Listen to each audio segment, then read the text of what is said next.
제가 어렸을 때는 부흥회가 자주 있었습니다. 뭐 요즘도 부흥회하는 교회들은 있죠. 부흥회의 단골 강사 중에는 이런 분도 있었습니다. 내가 가본 천국을 주제로 간증하는 분들이 꽤 있었습니다. 그 중에 한 간증자는 오늘 읽은 본문 이 말씀을 인용하면서 자신이 다녀온 천국을 설명해 주었었습니다. 천국에 가보았더니 12진주문이 있더라. 또 황금길이 있고 생명나무가 있더라.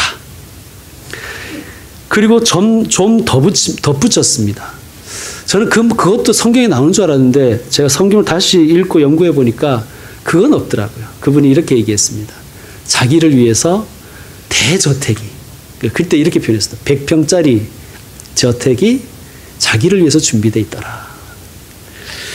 여러분, 오늘 우리가 이 읽은 말씀은 천국에 대한 묘사가 아니에요. 오늘 말씀은 새 예루살렘의 모습을 우리에게 예언해 주신 말씀입니다. 여러분, 천국은요, 어떤 특정한 장소가 아닙니다. 하나님 계신 곳이 천국이에요. 자, 오늘 말씀은요, 새 예루살렘의 특징을 묘사한 것인데요. 여러분, 우리가 지난 시간에 배웠지만 새 예루살렘은 무엇이었습니까? 새 예루살렘은 어린 양의 신부, 어린 양의 아내인 교회를 의미합니다. 종말에 완성될 교회의 비전이 새 예루살렘이에요. 자, 이 말씀 우리에게 왜 주셨을까요? 지금 교회는 비록 약점도 있고 연약하지만 교회는 완성될 것이다. 그 비전을 바라보라는 것이고요. 동시에 그 비전을 지금 교회가 현실의 비전으로 삼으라는 뜻입니다. 그러니까 우리가 새 예루살렘의 특징을 알아보는 것 중요하겠죠. 왜냐하면 우리가 나아갈 방향이기 때문입니다. 자, 첫 번째로 새 예루살렘, 즉 완성될 교회의 특징은 개방성입니다. 개방성. 자, 12절 말씀에 보시면요, 12문, 12천사, 또 12지파, 계속해서 이렇게 12이 반복되죠. 그 밑에도 마찬가지입니다. 자, 13절에도 동쪽의 세 문, 북쪽의 세 문, 남쪽의 세 문, 서쪽의 세 문이니까 12문이죠. 14절에 역시 마찬가지입니다. 12기초석, 12사도, 12이름. 계속해서 12가 반복됩니다. 그 다음에 16절에 보면 성의 길이, 너비, 높이가 각각 12,000스다디온. 그러니까 정육면체죠. 12,000은 12 곱하기 1000입니다. 17절에도 144 규빗이 나옵니다. 144는 12 곱하기 10입니다. 그러니까 지금 새 예루살렘의 특징을 보여주면서 계속해서 12이라는 숫자를 반복해서 보여주고 있는 것입니다. 여러분, 우리가 요한계시록 하면서 배웠지만 어떤 숫자에는 의미가 있고 상징이 있다 그랬죠? 12, 12는 어떤 의미를 가지고 있습니까? 12는 완전수 혹은 충만수라고 하는데요. 이것은 하나님 나라 백성 공동체의 숫자입니다. 그래서 구약에서는 이스라엘의 12지파, 약속이었죠. 그리고 신약은 교회인데 교회는 12사도로 대표됩니다. 그래서 성취입니다. 그러니까 12이라는 것은 교회 공동체를 의미하는 상징이란 뜻입니다. 그런데요, 자, 12절에 보면 성곽은 크고 높다고 했습니다. 자, 크고 높은 성곽이니 문도 컸겠죠, 그죠? 그 문이 12개가 있다는 거예요. 동서남북으로. 그리고 그 문들은 25절을 참고하면 항상 열려 있습니다. 개방성이지요. 그리고 그 문을 통해서 26절에 보면 사람들이 만국의 영광과 존귀를 가지고 그리로 들어간다고 말씀합니다. 교회는 문턱이 낮아야 됩니다. 모든 일을 향해서 활짝 열려 있어야 됩니다. 그것이 교회의 개방성입니다. 자, 여러분 12절을 참고해 보시면요. 12절에는 12문이 나오는데 그 12문 위에 누구의 이름이 적혀 있다고 되어 있습니까? 이스라엘의 12지파의 이름이 적혀 있다고 했죠. 여러분 근데 성경에서요. 12지파 이러니까 굉장히 있어 보이잖아요. 그런데 12지파는 야곱의 12아들입니다. 여러분 성경을 좀 읽었던 것들을 기억해내셔서 야곱의 12아들들을 한번 떠올려 보시죠. 르우벤으로부터 시작해서 쭉 한번 떠올려 보세요. 그들이 됨됨이가 어떻습니까? 요셉 빼고, 요셉은 좀 괜찮고요. 나머지는 전부 다 잔인하고 속임수를 쓰고 성적 타락하고 겁이 많고 약점이 많고 허물과 죄가 많은 사람들이었어요. 뭐 영웅, 뭐 이런 거하고는 거리가 먼 사람들이었습니다. 위인, 이런 것들하고는 거리가 먼 우리하고 똑같은 사람이었습니다. 무슨 말씀입니까? 새 예루살렘의 문을 통과하는 사람은 그 발할라에 들어갈 수 있는 뭐 전사나 영웅이 아니라 우리 같이 허물과 죄가 많은, 약점이 많은 부족한 사람들이란 뜻입니다. 문턱이 낮다는 얘기예요. 이 12지파가 새 예루살렘의 문이 된 거예요. 여러분, 이들이 잘해서 그렇게 된 게 아니잖아요. 하나님께서 이스라엘을 버리지 않으시고 포기하지 않으시고 끈질기게 인도하셔서 그들을 새 예루살렘의 12문으로 만드신 거예요. 하나님의 은혜입니다. 여러분, 우리도 하나님의 은혜로 교회에 들어왔습니다. 우리에게는 감사할 수밖에 없는 거예요. 여러분, 또 14절을 참고하면 12사도가 나오죠. 그죠? 그러니까 12기초석 위에 이름이 적혀 있는데 그 이름이 뭐냐 하면 12사도의 이름이라는 거예요. 여러분, 우리가 사도 이러니까 굉장히 멋있어 보여요. 막 정의의 사도 막 이런 것 같고 좀 굉장히 있어 보이지 않습니까? 그런데 12사도, 12제자들의 면면을 한번 떠올려 보시죠. 어떻습니까? 그들의 캐릭터가 어땠어요? 물론 나중에는 성령 받고 많이 변화가 되었지만 그들의 면면이 어땠습니까? 성질 사납고 조심성 없고 실수도 많이 하고 뭐 배려심이라고는 눈꽃만큼도 없고 소심하고 배반 잘하고 의심 많고 걸핏하면 낭망하고 변덕은 줄골듯하고 저와 전혀 별반 다를 게 없는 사람들이더라고요. 뭐 여러분들하고도 별반 다를 것 없는 장삼이사입니다. 그런데 이 12사도, 여러분, 예수님이 이 12사도를 얼마나 사랑하셨습니까? 끝까지 참으시고 끝까지 가르치시고 훈련시키시고 때로는 꾸짖기도 하셨고 때로는 동행하시면서 사랑하셔서 새 예루살렘의 기초석으로 만드신 거예요. 예수님의 은혜입니다. 여러분, 하나님의 사랑과 예수님의 은혜가 우리의 소망이에요. 여러분, 우리가 교회로 들어올 수 있었던 것은 여러분의 어떤 자질이라든지 어떤 굳은 결심 때문에 이 자리에 계신 게 아니에요. 물론 아침에는 다짐하고 어떻게 결단하고 오셨겠지만 오늘 이 자리에 저와 여러분이 예배를 드릴 수 있었던 것은 성령의 인도하심입니다. 하나님의 사랑, 예수님의 은혜, 성령의 감화, 감동, 교통, 인도하심이 오늘 우리가 여기에 나올 수 있었던 것입니다. 여러분, 그런데 중요한 것은 교회의 문턱은 낮아서 누구나 들어올 수 있지만 아무나 교회가 될 수는 없습니다. 우리 예수님이 이렇게 말씀하셨어요.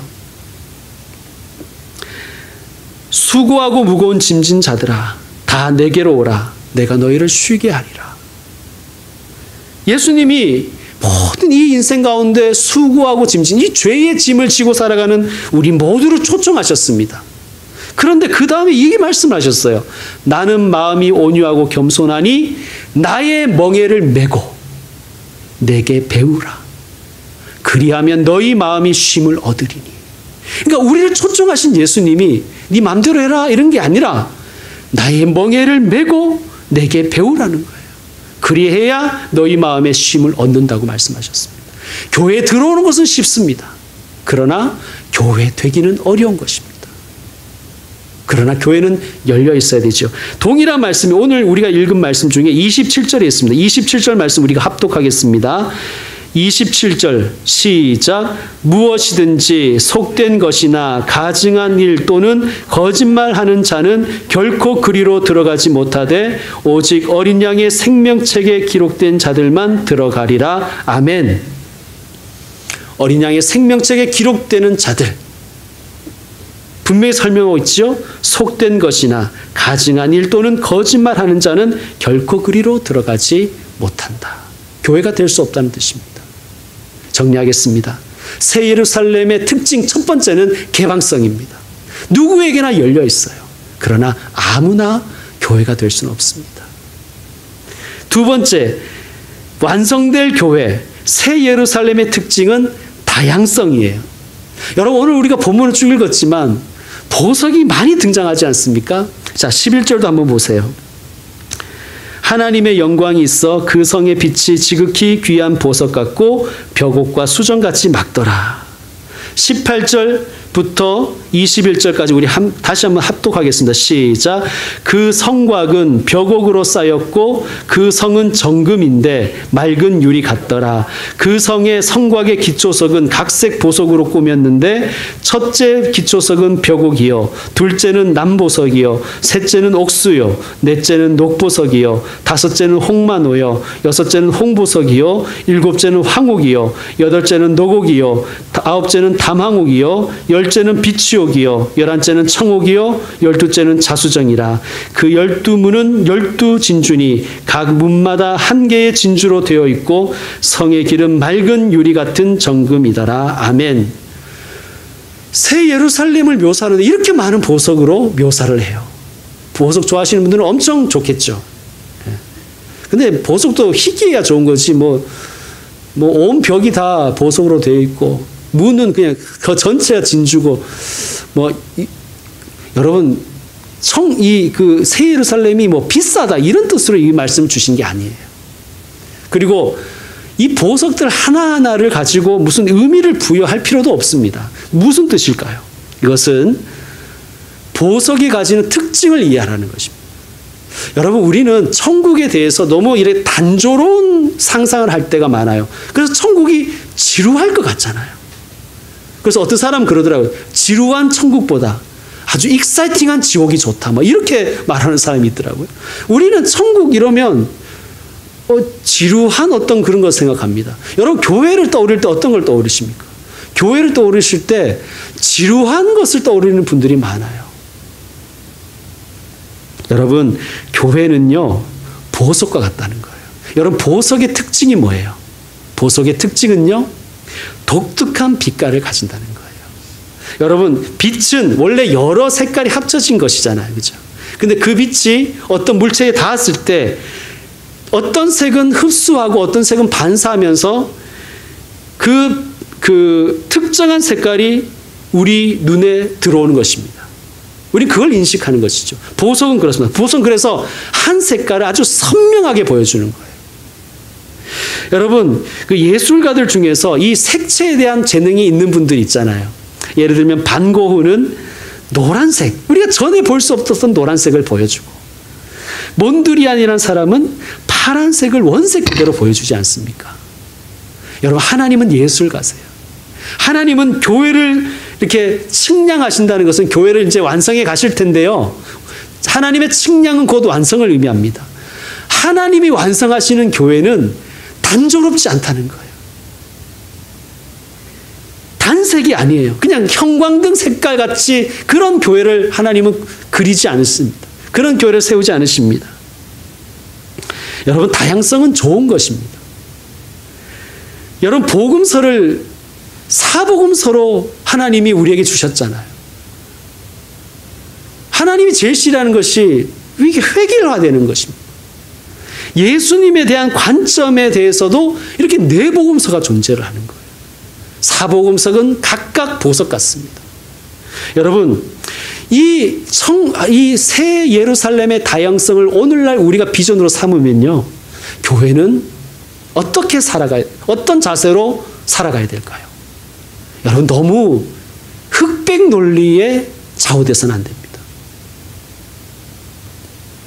여러분, 그리고 어떤 분들은 너무 도덕적인 의무감에 사로잡혀서 무미건조하게 사는 분들도 있어요. 여러분, 신앙이 곧 도덕은 아닙니다. 물론 신앙 안에는 도덕이 포함되어 있지만 신앙이 곧 도덕은 아니에요. 하나님은요, 우리가 저마다의 개성으로 살아가기를 원하십니다. 교회가 저마다의 개성을 가지고 그 빛깔을 가지고 존재하기를 원하십니다. 여러분, 한 분 한 분은 보석같이 독특하고 귀한 존재들이십니다. 그 빛깔대로 사시길 바랍니다. 여러분, 이 땅의 교회들은요, 하나하나가 다 보석들입니다. 그 빛깔대로 존재하면 되는 것입니다. 하나님이 만드신 세상은 정말 다양성으로 충만하지 않습니까? 이 지구에 존재하는 생물 중에 이렇게 과학이 발달했는데도 아직까지도 그 존재를 발견하지 못한 생물들이 얼마나 많은지 모릅니다. 미생물은 말할 것도 없지요. 바이러스, 박테리아는 인류가 파악한 것보다 파악하지 못한 것이 훨씬 더 많습니다. 여러분, 코로나19도 이렇게 우리가 당면에 있지만 파악이 안 되는 거잖아요. 그래서 두려운 것 아닙니까? 여러분, 우리가 이 세상의 다양성을 바라볼 때 우리는 겸손할 수가 있는 거예요. 다양성을 인정하는 교회는 겸손합니다. 다양성을 인정하는 사람은 겸손해질 수가 있는 거예요. 아, 내가 아는 것이 다가 아니구나. 여러분, 교회가 추구해야 될 특징은 다양성입니다. 세 번째로, 새 예루살렘 완성될 교회의 특징은 생산성이에요. 22장 1절과 2절을 보시면 1절에는 생명수의 강이 등장합니다. 생명수의 강. 또 2절에는 생명나무가 나옵니다. 자, 새 예루살렘의 두 가지가 제시되고 있는데 생명수의 강과 생명나무예요. 에덴을 의미합니다. 에덴. 여러분, 에덴 동산에서 아담과 하와는 어떻게 살았을까요? 막 우리처럼 비실비실, 막 허약하게 그렇게 살았을까요? 그렇지 않을 것 같아요. 아담과 하와는 에덴 동산에서 생명력 넘치게 살았을 것입니다. 왜 그렇습니까? 에덴 동산에는 생명의 강과 생명나무가 있었기 때문입니다. 그런데 왜 그 에덴을 상실했습니까? 죄를 범했기 때문입니다. 자, 죄는 사람으로 하여금 생명력을 상실하게 합니다. 생명력을 상실한 인간이 하는 일은 뭐냐 하면 본질은 버리고 비본질에 자꾸 집중하게 하는 거예요.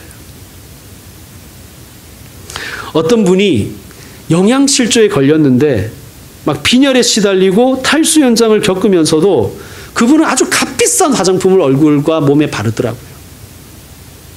여러분, 뭐가 본질입니까? 여러분, 교회는요, 이 세상의 본질이 무엇인가, 우리가 무엇을 붙잡아야 되는지를 제시하는 곳이 교회입니다. 생명의 강과 생명나무입니다.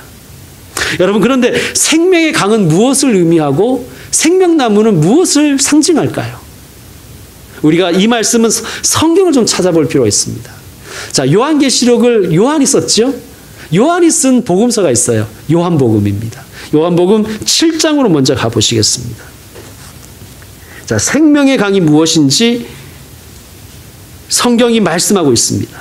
자, 요한복음 7장 37절, 38절, 39절입니다. 같이 읽겠습니다. 시작.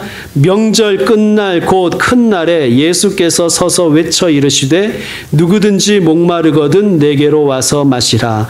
나를 믿는 자는 성경의 이름과 같이 그 배에서 생수의 강이 흘러나오리라 하시니 이는 그를 믿는 자들이 받을 성령을 가리켜 말씀하신 것이라. 예수께서 아직 영광을 받지 아니하셨으므로 성령이 아직 그들에게 계시지 아니하시더라. 아멘. 자, 생명의 강이 누구라고요? 성령님이십니다. 자, 그러면 생명나무에 대해서, 자, 요한복음 7장 바로 앞에 요한복음 6장으로 한번 가보십시오. 요한복음 6장 54절부터 57절까지. 요한복음 6장 54절에서 57절 같이 읽겠습니다. 시작. 내 살을 먹고 내 피를 마시는 자는 영생을 가졌고 마지막 날에 내가 그를 다시 살리리니 내 살은 참된 양식이요 내 피는 참된 음료로다. 내 살을 먹고 내 피를 마시는 자는 내 안에 거하고 나도 그의 안에 거하나니 살아계신 아버지께서 나를 보내심에 내가 아버지로 말미암아 사는 것 같이 나를 먹는 그 사람도 나로 말미암아 살리라. 아멘. 예수님이 우리를 살리시는 생명나무입니다. 여러분, 교회는요, 예수님의 몸이며 또 성령의 전입니다. 교회는 예수님을 통해서 치유받는 곳입니다. 그리고 예수님을 통해서 새 생명을 얻는 곳입니다. 그리고 성령님을 통해서 넘치는 생명력을 공급받는 곳이에요. 자, 예수님을 통해서 치유받고 생명을 얻고 성령님을 통해서 넘치는 생명력을 공급받은 교회가 할 일이 있어요. 그게 뭐냐 하면 제자를 재생산하는 것입니다.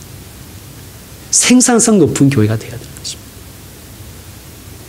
예수님은 우리가 제자 되는 것도 기뻐하시지만 우리가 제자를 삼아가는 것도 예수님이 우리에게 명령하신 귀한 뜻입니다.